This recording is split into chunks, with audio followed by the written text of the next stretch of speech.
ఈరోజు మనం ఆనియన్ పకోడా ఎలా వేయాలో చూద్దామండి. పకోడీ కోసం నేను 6 పెద్ద సైజు ఉల్లిపాయలను ఇలా స్లైసెస్లా కట్ చేసుకున్నానండి. ఒక 12 పచ్చిమిర్చిని చిన్న చిన్న ముక్కలుగా కట్ చేసుకున్నాను. ఇందులో ఒక 2 టేబుల్ స్పూన్స్ సాల్ట్ వేసుకోండి. 1 స్పూన్ పసుపు వేయండి. వేసి ఆనియన్స్లో ఉన్న వాటర్ అంతా బయటకు వచ్చేలా గట్టిగా ప్రెస్ చేస్తూ కలుపుకోండి.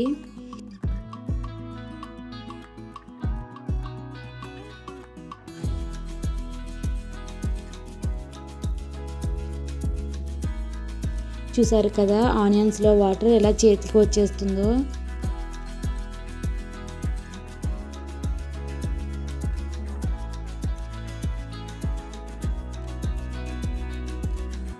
ఇప్పుడు ఒక గుప్పెడు కరివేపాకును చిన్న చిన్న ముక్కలుగా కట్ చేసి వేయండి.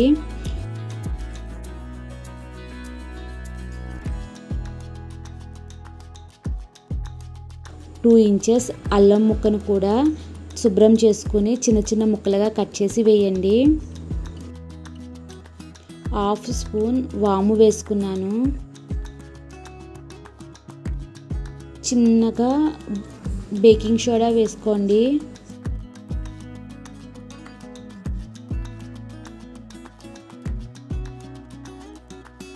తర్వాత ఒక 2 కప్స్ శనగపిండి వేయండి. ఈ శనగపిండిని ఆనియన్స్తో బాగా కలపండి.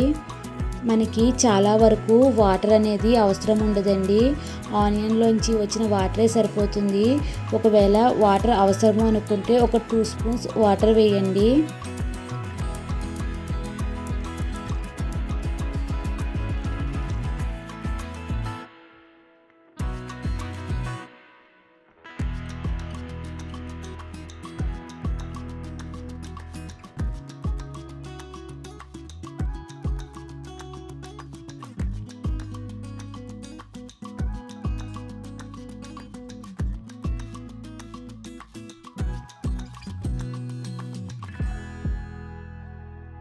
ఎక్కువ వాటర్ వేయొద్దండి.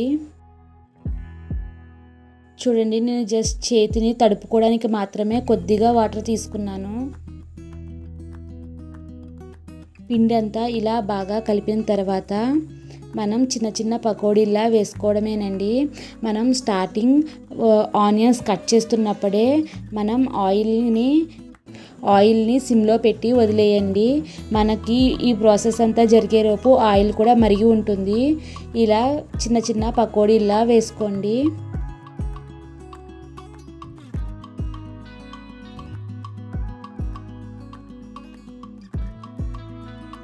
ఆ ఆయిల్లో వచ్చిన బబుల్స్ తగ్గి పకోడీ బ్రౌన్ కలర్ చేంజ్ అయ్యే వరకు కూడా కదపొద్దండి. ఒక పక్క కలర్ చేంజ్ అయిన తర్వాత సెకండ్ సైడ్ టర్న్ చేసుకోండి.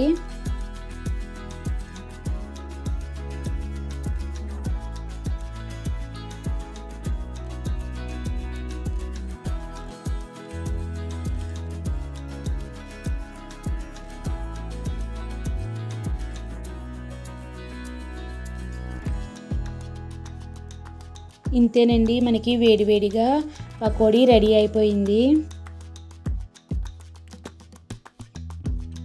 మిగిలిన పిండితో కూడా ఇలానే వేసుకోవాలండి.